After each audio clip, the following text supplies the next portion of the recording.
کبھی کبھار تکلیف ایسی ملتی ہے کہ انسان اتنا تھک جاتا ہے کہ جائے نماز پر بھی کھڑے ہونے کی ہمت نہیں رہتی۔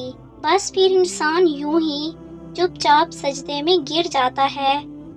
نہ کوئی گلہ کرتا ہے، نہ شکایت، نہ لڑتا ہے اور نہ زبان سے کچھ بیان کرتا ہے۔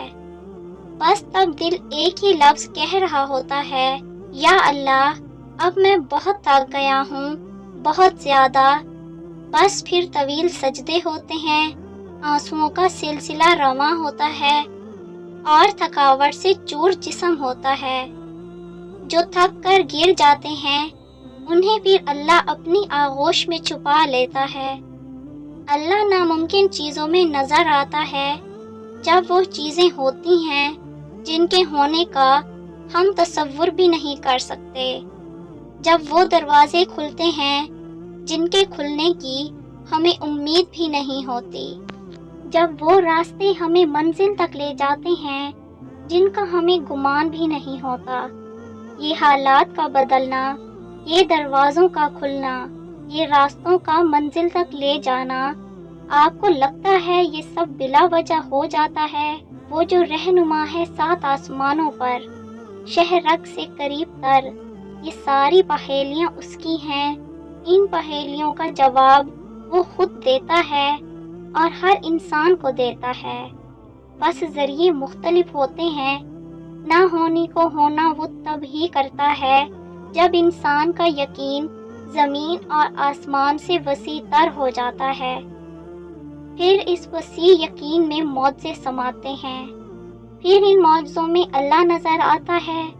جب اللہ کسی کا خیال دل میں لاتا ہے تو اس کی جگہ نصیب میں بھی ضرور کہیں چھپا کے رکھتا ہے، اور وہ چھپی ہوئی چیز بس انہی کو ملتی ہے جو دعا کرتے ہیں۔ دعا وہ کر سکتی ہے جو آپ نہیں کر سکتے۔ ہر بات انسان کی سمجھ میں نہیں آتی، اور اللہ کی حکمت تو ایسی ہوتی ہے کہ جن کا راز اس نے کسی کو نہیں دیا۔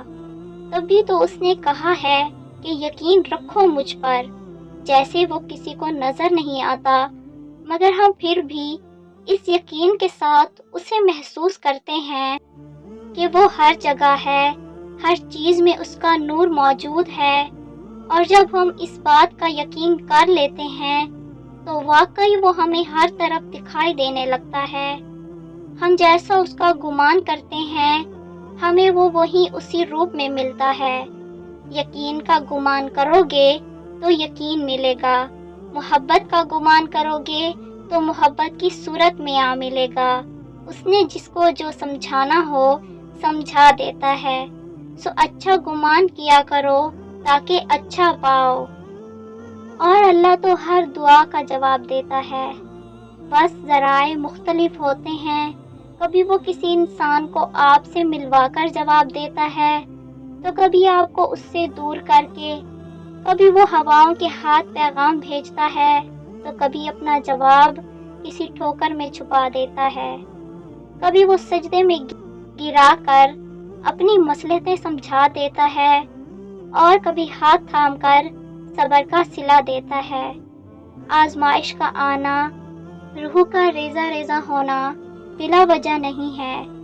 کبھی تکلیف میں ہو تو اللہ کو محسوس کرنا، پھر اس کی موجودگی بھی دکھائی دے گی اور اس کی سرگوشی بھی سنائی دے گی۔